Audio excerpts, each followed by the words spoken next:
All right, Larry Krueger here from the Pig and a Pickle Krueg Show with a little 49er update. John Lynch appeared on KMBR today and gave us an update on Brock Purdy, saying that Brock is doing really good, that he's on schedule to throw a football 12 weeks after surgery, which is scheduled for early June. So good news for sure for the 49ers that Brock is doing well and looking to get the throwing going in early June. So we're about a month away, about 4 weeks from now. We're going to have a much better handle on where Brock Purdy is in his rehab. And probably the 49ers will at that point are going to have a pretty good handle on, is he going to be ready for training camp? Is he going to be ready for the preseason? Is he going to be ready for week one?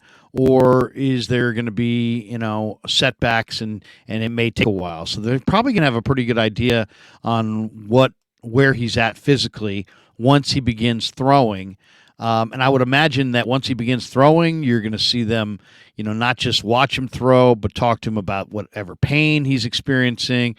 Probably take a good hard look at comparing the velocity on his ball to what it was, pre-surgery, as well as talking to him about how it feels, the injury, the how accurate he is. Does the ball feel the same coming off his hand?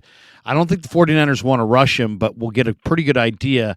It sounds like first week of June, maybe second week of June, exactly where he is, timeline. We've had kind of a speculative timeline thus far on Purdy. And it sounded like when John Lynch and Kyle Shanahan spoke to the media that, there's any number of different ways this could go.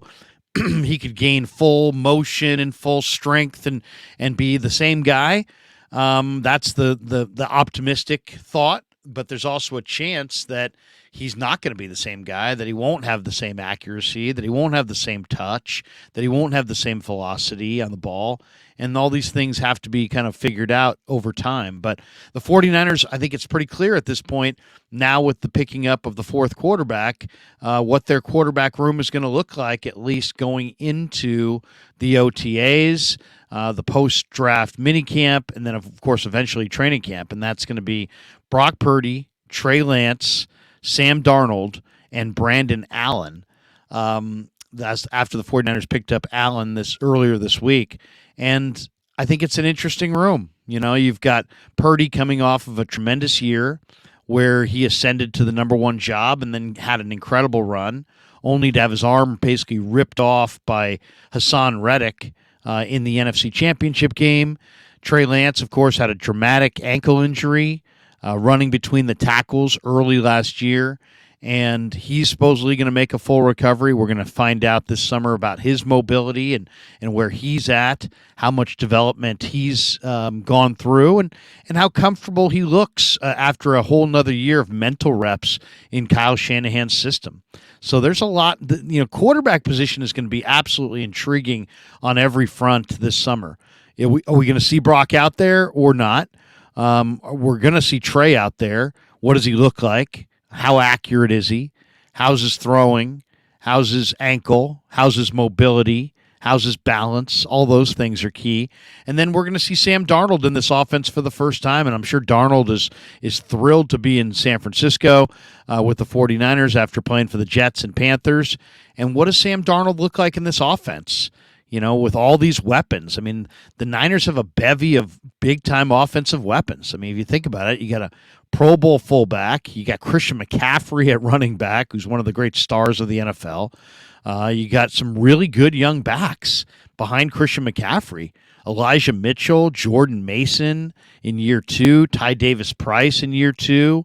And they've got a couple of really exciting undrafted free agents in Ronald Awatt out of UTEP and Kalen Laburn out of Marshall.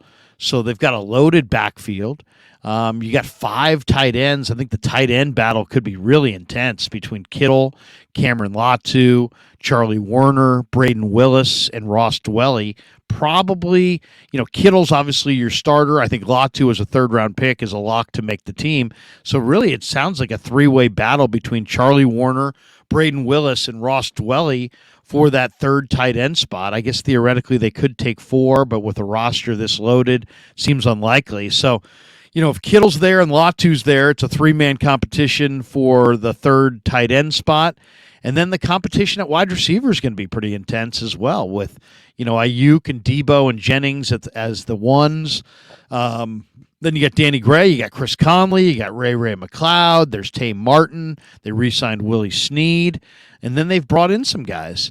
Ronnie Bell, Isaiah Winstead, who looks really impressive when you look at some of the workouts that he's doing. The kid from East Carolina, the rookie undrafted. Shea Wyatt, undrafted rookie free agent. Daz Newsom's on this list of guys that will be competing. Tyron Johnson. So the 49ers have a lot of competition going at wide receiver, at tight end, at running back. They've got 4 quarterbacks that they feel good about, and the offensive line. I mean, I think we got a pretty good expectation that it will be Trent Williams, Aaron Banks, Jake Brendel, Spencer Burford, Colton McKivitz from left to right. But the battle for the 3 or 4 backup jobs could be intense. I mean, Matt Pryor's a veteran. Jason Poe in year 2. Nick Sakell in year 2. John Feliciano's been a starter much of his career. There's Jalen Moore there. Alfredo Gutierrez, Keith Ishmael, Leroy Watson. Not to mention the rookies. Corey Luciano, Joey Fisher, who the Niners guaranteed over $100,000. So I would imagine Fisher's going to have a great opportunity. And Ilham Manning from Hawaii is also an interesting player, the Hawaii offensive lineman. So should be some great competition in training camp for all the spots on the offense. But the big news of the day is that John Lynch went on KBR giving an update on Brock Purdy and basically just kind of stated what we already know, which is that Brock is scheduled to throw a football 12 weeks after surgery, and that's basically 4 or 5 weeks from today in early June, and we'll have a much better idea at that point. And according to Lynch, Brock is in Santa Clara doing really good, and of course the Niners in the OTAs and the rookie minicamp coming up at the end of next week, and the offseason is in full swing. And it doesn't sound like there's any real revelations there of time frames that are anything concrete. But I guess the best news is there hasn't been any setbacks to date, and everything seems to be progressing on schedule, which is good news for the 49ers for sure. So good update from John Lynch earlier today on KBR on Brock Purdy. And thanks for watching the Krueg Show videos on the 49ers. And thanks to Pig and a Pickle for being a title sponsor of the Krueg Show. And check out all of our coverage on 49er football throughout the rest of the spring and summer, leading right into the season ahead. All right, that does it for us. Thanks to all of you. Have a great day, and thanks for supporting the Krueg Show on YouTube.